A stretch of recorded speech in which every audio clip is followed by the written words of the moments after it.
pensei em muitas formas diferentes de começar esse vídeo. Pra vocês, as minhas gatas estão decidindo agora que elas vão correr. Vão correr e vão ficar batendo duro. Eu decidi fazer esse vlog porque vocês pediram também um vlog mais grandão. E eu achei que seria muito interessante juntar o que eu já queria fazer, que é ser bem bastante sincera, e com esse vlog que vai ser um pouco maior do que normalmente eu faço. Porque aqui nesse vlog eu vou tentar ser o mais sincera possível. Porque eu estou passando por uma crise. Eu tava gravando agora, por isso que eu tô maquiada. Tava gravando um negocinho que vai sair especial no final desse mês, a convite. A pessoa que me convidou e eu acho que vai ser super divertido, vocês vão gostar de assistir. Mas eu percebi que de um tempo pra cá, até gravar os vídeos falando dos livros que eu li, tá sendo difícil. Eu tô com esse fone de ouvido pra vocês me ouvirem melhor. De um tempo pra cá, eu tenho gravado os meus vídeos normal, tenho postado aqui pra vocês. Alguns dias são mais difíceis do que outros. E isso é completamente normal pra todo mundo. Eu falei várias e várias vezes pra vocês. Eu sou uma pessoa diagnosticada com depressão e ansiedade. Então, é muito fácil pra mim me cobrar em relação à criação de conteúdo aqui na internet. E a minha ansiedade ir pela Léo e eu acabar realmente chorando, eu tendo que ficar dias com dor de cabeça. Por exemplo, essa semana eu fiquei de segunda-feira até ontem com dor de cabeça porque eu não parava de pensar nas coisas que eu tinha que postar. E aí é uma cobrança absurda que eu mesmo faço comigo mesmo.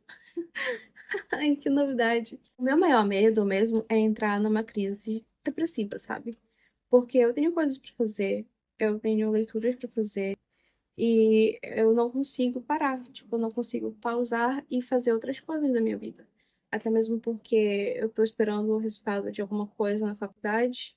Mas enquanto isso, eu tenho que correr com o meu TCC e eu não tô conseguindo fazer isso porque eu não consigo, de fato, parar de pensar que eu preciso criar conteúdos.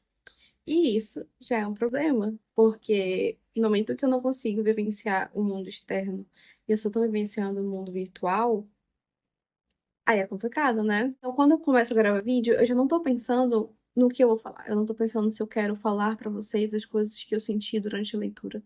Na verdade, isso passa pela minha cabeça, mas uma coisa que fica assim, como se fosse um letreiro gigantesco em vermelho, é tipo a pergunta: será que esse vídeo vai dar certo? Será que esse vídeo vai ter um bom número de visualizações? Sendo sincera, se fosse pra falar sobre essas coisas, eu acho que passaria uns 15 minutos aqui. Eu acho que vocês não estão interessados nisso.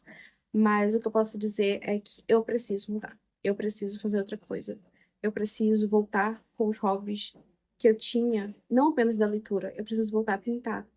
Pintar é uma coisa que eu amava demais, gente. Tipo assim, quando eu tinha 16 anos, eu conheci meu noivo.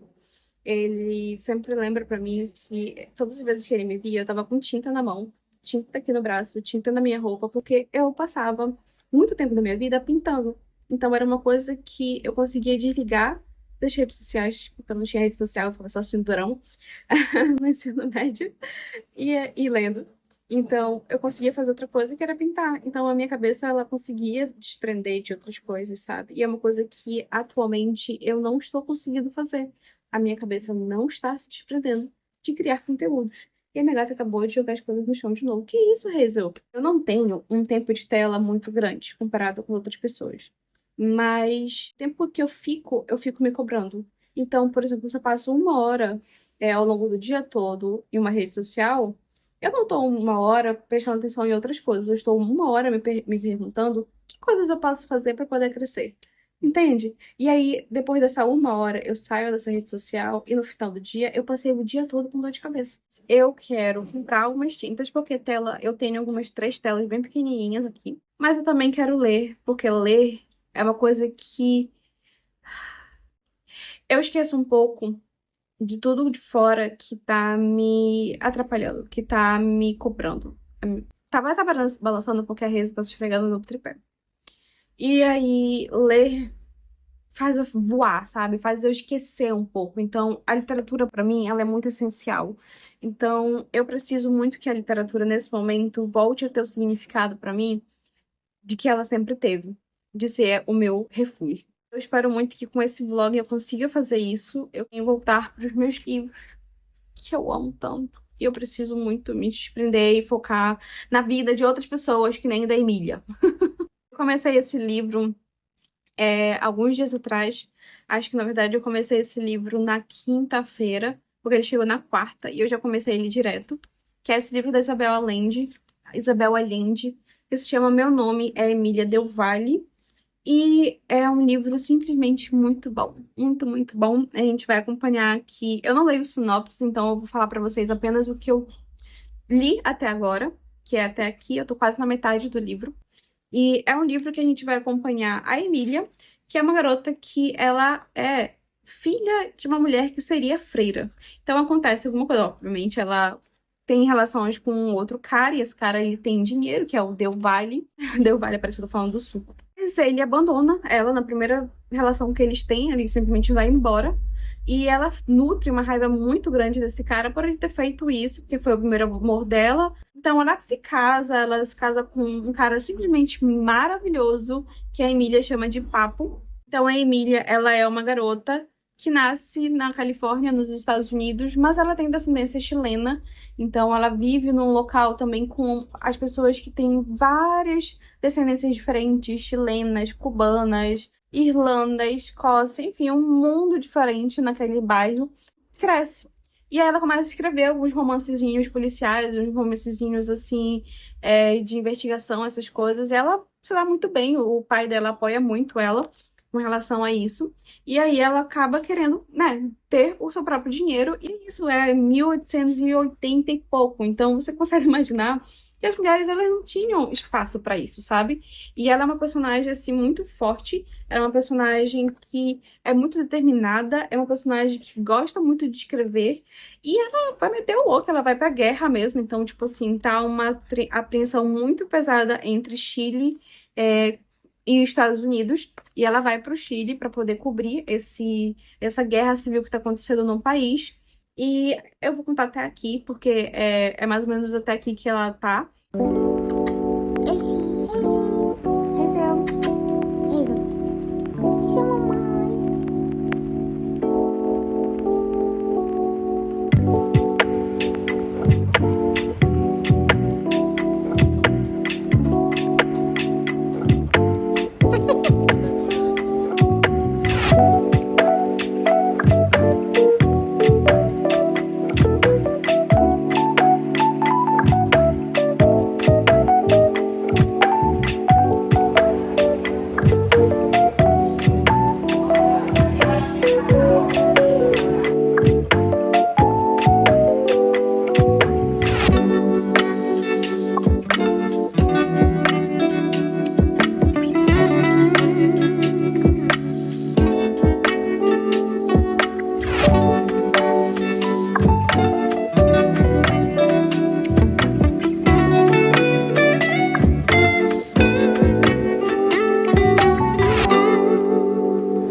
Bom, gente, hoje é quinta-feira, num período da tarde, acho que vai dar umas 4 horas da tarde. A última vez que eu gravei alguma coisa pro vlog foi na semana passada, que eu tava realmente muito mal, eu tava muito ansiosa. Hoje eu tô muito, muito, muito melhor. Eu acho que eu tava realmente numa crise, porque eu tava editando esse vídeo e eu fiquei assim, nossa, eu tava realmente muito cabisbaixa, tipo, tava muito desanimada. Aí eu pensei se eu postava esse vlog com isso tudo ou não, mas eu decidi sim, porque eu queria ser sincera com vocês, então esse vlog realmente vai ser sincerão. Hoje eu tô me sentindo muito melhor, e eu tenho muita coisa legal também pra mostrar pra vocês. Às vezes eu tenho essa crise de ansiedade muito ferrenha, e aí eu espero alguns dias passarem, e aí eu fico melhor. Eu precisei realmente de uns dias para. Eu não consegui comprar tinta, então eu não consegui pintar. Eu fiz um sprint de leitura na terça-feira e que foi muito bom para mim, porque eu consegui focar em outras coisas. Eu tenho também tentado assistir outras coisas, me distrair. Tô tentando levar as coisas um pouquinho mais leve. Alguns dias, como eu falei pra vocês logo no início do vídeo, são mais difíceis do que outros, e isso é completamente normal pra todo mundo. Hoje era pra eu estar fazendo a minha unha, mas aconteceu uma coisinha, então a minha manicure não vai poder vir aqui. E aí, já que eu estou de sobrancelha feita, até com uma maquiagemzinha de manhã, eu vim aqui conversar com vocês, mostrar que na verdade, chegaram alguns livrinhos aqui, e também mostrar e conversar com vocês sobre o livro que eu estou lendo atualmente. Vocês sabem que eu leio vários livros ao mesmo tempo, né? Então, atualmente eu tô lendo, acho que uns 4 livros ao mesmo tempo. Inclusive, um que chegou aqui recentemente, já comecei, eu acabei esquecendo, já vou pegar, peraí. Esse que chegou aqui, eu já comecei a ler, que é esse título aqui do Aristóteles, chamado Poética, que sai pela LPM, o meu papo está caindo aqui. Foi. Eu já estou bem aqui nesse livro, ele tem um prefácio gigantesco, e eu pulei o prefácio. Gente, eu sou muito hater de prefácio, perdão. Eu só volto pro prefácio quando eu finalizo o texto, eu não sei como vocês são, mas eu sou assim. E aí eu comecei a ler. Tem muitas partes assim que eu já sabia, porque aqui vai falar sobre poética, então logo no início do curso, principalmente na matéria, nas matérias de literatura, a gente estuda um pouquinho dessa visão do Aristóteles com relação à poética. Mas enfim, eu estou lendo de fato o texto dele, né, o original, traduzido do grego por esse tradutor e pesquisador brasileiro chamado Rafael Brunhara, ou Brunhara, não sei como é que pronuncia o sobrenome dele, mas eu vou falar assim. E aí eu postei que eu recebi esse livro e muita gente comentou. Mentira, gente, foram 2 pessoas que comentaram. 2 pessoas comentaram falando, um que era o professor de uma conhecida minha, e o do meu orientador, e comentando, falando que era amigo pessoal dele. Então, realmente, essa edição, gente, tem muita, muita, muita, muita nota. Tipo assim, o livro é bem curtinho, ele tem 160 páginas, e na página 160 você tem a nota 200 e pouco. Gente, é muita nota mesmo. Então, se você nunca leu Aristóteles, como eu, por exemplo, o texto original, eu super recomendo para vocês começarem por essa edição, porque ela tá bem completinha, assim, você escolhe se você lê ou não a nota de rodapé. Eu comecei lendo todas as notas de rodapé, mas depois do tempo eu tive que, realmente é muita nota de rodapé, então eu tive que parar um pouquinho, ler todos o texto, e depois, tipo assim, tem uma nota aqui, tem uma nota ali, aí eu vou lendo aos poucos, porque eu fico muito confusa, eu não sei como vocês são, mas quando tem muita nota de rodapé, e aí eu dou uma paradinha, leio a nota de rodapé, volto pro texto, leio mais uma nota de rodapé, volto pro texto. Nisso que vai e volta, eu já tô voando. E aí eu vou lendo alguns termos que eu desconheço com relação à filosofia aristotélica, mas eu tô gostando muito de ler esse livro. Outros livros que chegaram aqui foi esse aqui, chamado Nossos Passos Vêm de Longe, que é uma compilação de autoras brasileiras, que o subtítulo é E Outras Histórias Ancestrais, organizada pela autora Janaína Sena. Aí tem a Conceição Evaristo, tem a Eliana Alves Cruz, que é autora de Solitária, Cidinha da Silva, Ana Paula Lisboa, Luciano Nabokov. Então são 5 textos, ele é bem curtinho, sai pela Nova Fronteira. Recebi da editora, muito obrigada, editora. E os outros 2 livros que eu recebi, gente, foram esses 2 aqui. O primeiro deles é Só Batem Cachorro Grande, do Meu Tamanho ou Maior, que é da Cidinha da Silva. 81 lições do método Sueli Carneiro. Eu achei interessante essa edição. Eu não conheço nenhuma das 2 autoras e eu sinto que eu estou falhando com relação a isso. Eu sei que a Cidinha da Silva ela tem um título que é chamado Um Exu em Nova York. Eu vou deixar a foto dele aqui para vocês. Eu ainda não li, é um título que eu queria muito ler há um tempinho atrás. Sim, eu não comprei esse livro, eu acabei não dando prioridade. Então, quando eu vi que a Editora Record ofereceu um livro dessa autora, né, por mais que ela esteja aqui falando de uma outra personalidade, eu quis ler porque eu queria realmente entrar em contato com a escrita dela, por mais que aqui seja não ficção. O segundo que chegou aqui, da Editora Record, que sai pelo selo Amarcord, que é aquele selo da Record que tem alguns títulos mais diferentões, que é esse aqui, O Primeiro Homem Mau, um romance de Miranda Julie. Tem um título dela que saiu pela Editora Record também, que fez bastante burburinho, que foi chamado de 4. Eu vou colocar a foto dele aqui também para vocês verem. Não sei se vocês viram alguma coisa com relação a esse título. Mas eu vi que algumas pessoas leram, gostaram bastante. Então, quando a editora me ofereceu esse título, que é o primeiro livro, na verdade, da autora, tem até aqui, ó, da autora de 24. Não sei se vai dar pra focar. Eu gostei, é um livro mais curtinho. Pelo que eu vi, vai ter um relacionamento lésbico aqui. Uma personagem mais velha, acho que 40 anos de idade, vai se relacionar com uma pessoa de 20 e poucos anos de idade. É só essa sinopse que eu sei. Eu sei que vai falar sobre sexualidade, vai falar sobre morte, vai falar sobre tristeza, vai falar sobre muitos temas. Então, eu vou para essa leitura de cabeça aberta para ver. Eu não li de 4, o outro título que fez bastante sucesso aqui no Brasil dela. Enfim, eu espero gostar dessa autora. Mas agora eu queria muito conversar com vocês sobre o livro atual que eu estou lendo no meu clube de leitura, que é As Ondas, da Virginia Woolf. Eu já tirei a Jacket desse livro, gente. Pra terem noção, a Jacket, ela tá aqui e ela tá, tipo assim, só ela mesmo, e eu deixei na biblioteca porque eu acho muito ruim de ficar abrindo ela e não sei, eu não gosto. E eu tô bem próxima da segunda meta dessa semana. Eu tô na página 105 e a meta é a página 116. Então, aqui, ó. Pouquíssimas páginas. As Ondas está sendo uma leitura muito especial para mim. Eu acho que As Ondas está sendo muito melhor que Alfarol para mim. A gente também leu Alfarol esse ano. Alfarol é uma leitura muito incrível da Virginia Woolf.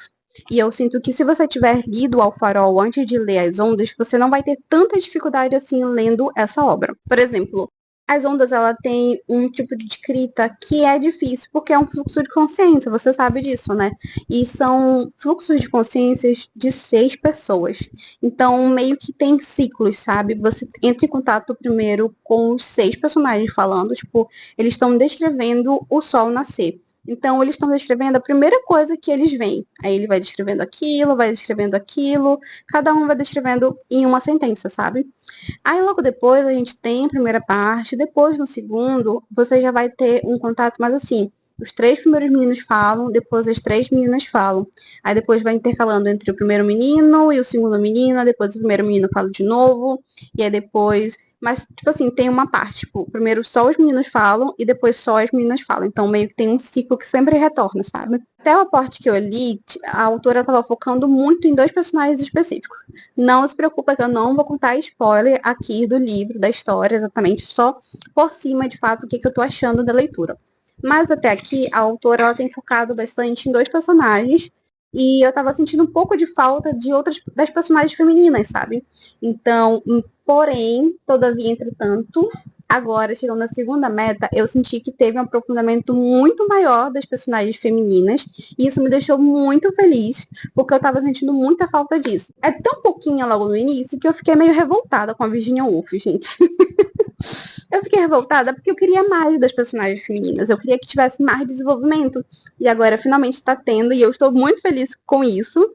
E As Ondas está sendo uma leitura tão gostosinha de ler. As pessoas falam que esse é o livro mais difícil da Virginia Woolf. Até mesmo o marido da Virginia Woolf falou isso, né? O Leonard. De fato, é um livro bastante difícil. Se você não entrou em contato com o fluxo de consciência da autora. Se você já leu qualquer outro título da autora, como Flush, Orlando, os livros de ensaio dela, são livros muito diferentes desse fluxo de consciência constante que você consegue encontrar tanto em Alfarol como em As Ondas. As Ondas é um pouco mais confuso porque tem 6 personagens na teoria, né? Mas sendo sincera com vocês, eu senti Alfarol muito mais confuso do que As Ondas. Não sei, eu tô na metade do livro, né? Na segunda meta de 4 metas. Então, para mim, até agora, As Ondas está sendo uma leitura muito mais tranquila e até mesmo fluida do que Alfarol. Será que eu vou terminar essa leitura falando, gente, apaga tudo que eu falei? Não sei, mas o que eu posso falar é até agora. E até agora tá sendo assim para mim. A segunda meta tá sendo maravilhosa, muito bem escrita, muito confusa, muito bonita, um misto de emoções, sabe? Essa minha página é página 100 e 101, de tanto de marcações que eu tenho feito em As Ondas. Que livro maravilhoso. Eu acho que As Ondas está se tornando um dos meus favoritos da autora, quiçá o meu favorito dela, porque realmente é muito bom. Uma das minhas personagens favoritas até agora tem sido a Rhoda. A Rhoda é uma personagem muito crítica com relação à condição feminina, então ela, mas ao mesmo tempo, ela é uma personagem muito frágil, sabe? Ela fica muito. Ela é aquela personagem observadora, ela é aquela personagem que tem um senso crítico ali muito ferrenho, mas ao mesmo tempo ela não sabe o que, que ela faz com tudo isso que ela observa. É como se a vida ela fosse delicada demais e a Rhoda tivesse a vida nas mãos dela e ela não sabe como lidar com aquilo. Ela não sabe. É tão delicada que a Rhoda coloca na mão assim e ela fica com medo de quebrar, sabe? É esse sentimento que eu tenho com a personagem. Ela é uma personagem que voa bastante, é uma personagem muito sonhadora. Não, tipo assim, sonho pro futuro. Ela, na verdade, vai falar pra gente que ela não sabe muito bem o que, que ela quer fazer. Então, a Rhoda é uma personagem muito complexa. Tem um personagem aqui que é um personagem que se apaixona por um homem que se apaixona por um outro homem. É muito interessante como tudo é muito bem construído. E os 6 personagens, eles possuem características, personalidades muito fortes, sabe? No primeiro momento, eu tive aquela dificuldade entre Susan e Rhoda, mas logo depois eu consegui diferenciar as 3 meninas de uma maneira que agora eu não me confundo mais. E eu tenho uma novidade para mostrar para vocês, que o meu noivo comprou essa fita aqui, porque hoje a gente vai colar as coisas na minha parede, né, no meu painel. Eu vou chamar de painel, é a minha parede, mas a minha parede ela está tipo assim completamente sem nada e agora finalmente chegou a fita e a gente vai colocar e eu espero muito que vocês gostem porque eu tô muito empolgada.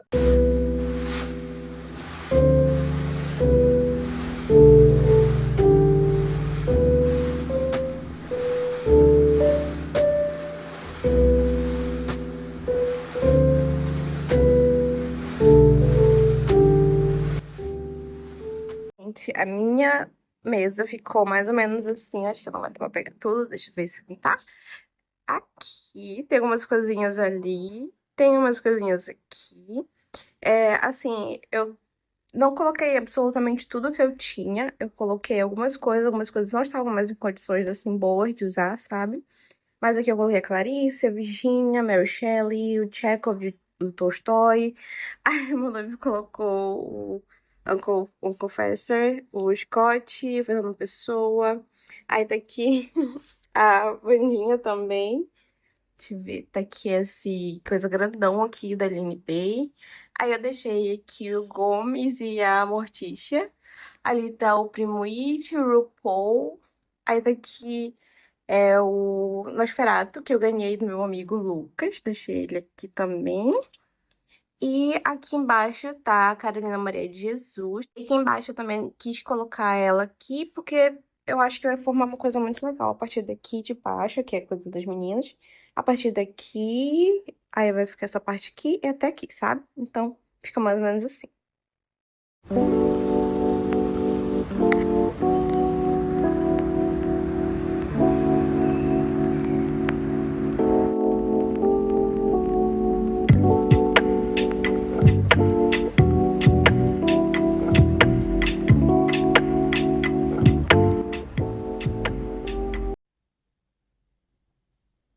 Oiê! Eu não fui pra livraria hoje porque julho a gente teve 2 folgas nesse finalzinho, assim, 2 sexta-feiras. Então, por isso que eu estou em casa, muito feliz.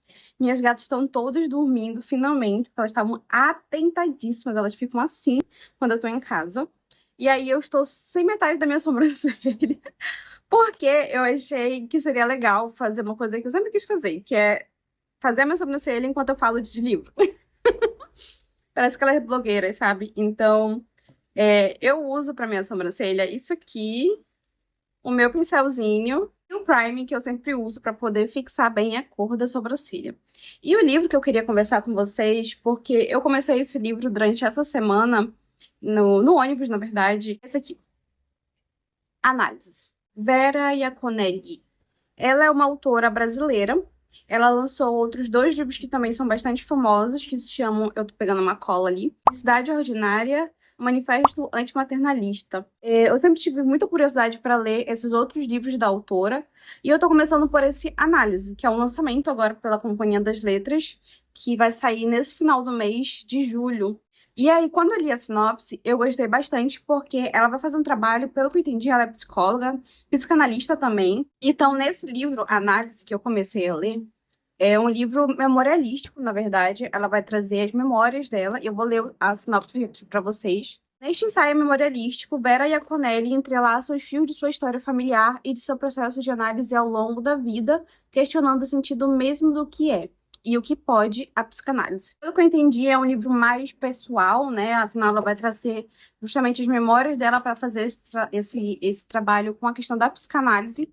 E é isso, é uma parte que eu já comecei o livro gostando muito, muito mesmo, porque ela vai falar assim do porquê ela faz terapia. E ela começa o livro justamente assim: eu comecei a terapia por causa disso. Não, não, não. Eu comecei a terapia por causa disso. E ela vai citando várias coisas que aconteceram na vida dela com relação à família dela. Então, ela vem de uma família com muitas pessoas, mas era uma família bastante conturbada. O pai dela não teve muitas oportunidades e ele era uma pessoa que julgava e jogava também na cara dos filhos quando eles tinham certas oportunidades que ele não teve. Então, eu vou só fazer a base da sobrancelha, porque eu tô parecendo um Nosferatu e eu não quero que vocês fiquem com essa memória minha. E uma das coisas que eu comecei já gostando muito nesse livro é justamente a análise que ela vai fazer com a família dela, sabe? A partir do conhecimento que ela tem hoje, sendo uma psicanalista, sendo uma psicóloga. Ela vai falar assim: meu pai, na interpretação que fiz dele, da qual partiram minhas escolhas, era o cara que se sentia humilhado e humilhava os filhos. Esses que o representavam perante o mundo. Ele adorava contar que do próprio pai só havia herdado uma colher furada. Essa imagem insólita e inadvertidamente cômica nos perseguiu junto com a herança que supostamente nos caberia. Era uma herança furada, sem a menor serventia que não a prova da impossibilidade da mínima satisfação. E que escrita boa, gente! Que escrita boa! Sabe aquele livro que, tipo, mistura... ela consegue misturar traços biográficos da vida dela mesmo com uma análise psicanalista. É muito interessante. Eu participei da cabine que a Companhia das Letras fornece para os apoiadores dela, que é uma cabine onde a gente tem contato com a autora antes do lançamento do livro. É uma cabine muito interessante para mim, porque, sendo sincera, eu tinha começado o livro justamente no dia que ia começar a cabine. Então eu li uma partezinha do livro e eu já fiquei assim completamente fascinada. E aí quando começou a cabine, eu fiquei assim, nossa, fascinada mais ainda como a autora estava falando sobre o próprio livro dela. Por mais que eu não tenha lido, tô completamente ele, eu tô exatamente em 5% dele, tá aqui, ó. É um livro que eu pretendo continuar lendo durante esse mês. E aí eu percebi que durante esse ano eu tenho lido bastante livros de não ficção. E eu queria saber de vocês, tipo, qual é a relação de vocês com livros de não ficção? Eu tava pensando sobre a minha relação com os livros de não ficção, e no ano passado eu acho que se eu li 5 livros de não ficção, foi muito, sério mesmo. E em compensação, durante esse ano de 2025, eu comecei a ler bastante livros de não ficção. Um dos livros foi um que me decepcionou, que foi o da Rosa Monteiro, que é não ficção, mas que tem algum traço ali ficcional, mas não é o cerne do livro, né? Então eu vou considerar não ficção. Gente, eu coloquei o microfone na minha unha. Ignorem que tá tendo um ventilador ali atrás, por favor, porque tá muito quente. Se você tá assistindo esse vídeo no sul, você deve estar assim, no friozinho, com uma coberta. Aqui no norte tá muito quente. Hoje tá muito quente mesmo. Eu queria aproveitar e conversar com vocês sobre uma leitura que eu também estou fazendo atualmente, que é Ulisses, do James Joyce. Fiz esse convite pra vocês, eu acho que há uns 2 meses atrás. E finalmente eu estou lendo, né? Finalmente a gente tá lendo juntos no clube também. Eu estou exatamente nessa parte. Eu tô muito feliz porque eu consegui fazer uma meta semanal muito tranquila, assim, 20 páginas, por volta de 20 páginas, mais ou menos. E tá sendo uma leitura muito, muito, muito tranquila, de verdade. Tá sendo uma leitura que, em muitos momentos, é muito confusa, muito, muito, muito confusa. Mas eu acho que o que resta realmente é o sentimento que você tem lendo Ulisses, aquele sentimento de tentar entender se o personagem tá naquele fluxo de consciência porque ele tá triste, ele tá confuso também, ele tá chateado, ele tá feliz. Então, o que importa, de fato, é a gente ter essa experiência de leitura, tentando entender o primeiro personagem, que é o Stephen, e depois vai ser o Bloom. E eu acho que esse livro eu recomendo muito vocês lerem em grupo. Se vocês não forem ler agora, tudo bem também, mas futuramente, quando vocês forem ler, eu recomendo demais vocês lerem com outras pessoas, porque a dinâmica da leitura flui de uma maneira muito mais tranquila. Você tem alguém para discutir, você tem alguém para dizer cara, eu não entendi essa parte, bulhufas, e a outra pessoa vai falar assim, eu também não entendi nada. Mas eu entendi uma coisinha aqui, aí você vai, tipo assim, perceber outra coisinha aqui, vocês trocam essas informações e acaba que você, o quê? Vocês descobriram duas coisinhas ali durante aquelas páginas. Então, pra mim, o Ulisses está sendo uma leitura incrível e eu tô muito feliz de estar fazendo essa leitura com outras pessoas. Ontem eu finalizei a segunda meta de As Ondas e eu mantenho a minha mesma opinião sobre tudo que eu falei anteriormente sobre As Ondas. Eu não sei se vai ser o meu livro favorito da autora, eu tenho pensado muito sobre isso. Eu acho que tem outras obras que acabaram. Não sei, eu prefiro terminar primeiro para bater o martelo e tomar uma decisão de que vai ser meu favorito, não vai ser meu favorito. Mas o que eu posso dizer é que está sendo uma baita leitura. Eu sinto que durante a finalização desse capítulo e o início da terceira meta, a gente vai ter como se fosse um ápice. A gente vai ter a narração deles falando a primeira frase do que eles estão vendo no nascer do sol. Depois, nessa parte do meio, de fato, do livro, a gente tem uma narração como se fosse o sol do meio-dia, sabe? Aquela coisa bem quente, aquele clímax, de fato, da história. E é isso. Ulisses e As Ondas estão sendo leituras que eu tô fazendo durante o final de semana. E pra mim tá funcionando maravilhosamente muito bem. Porque no final de semana eu consigo focar minhas energias nessas duas leituras e eu tenho gostado bastante. Eu tô bem melhor, hoje eu tô bem, e amanhã vai ter sprint de leitura e eu tô super empolgada pra isso. Então é isso, gente. Eu espero muito que vocês tenham gostado desse vlog. Um beijo e até o próximo. Tchau!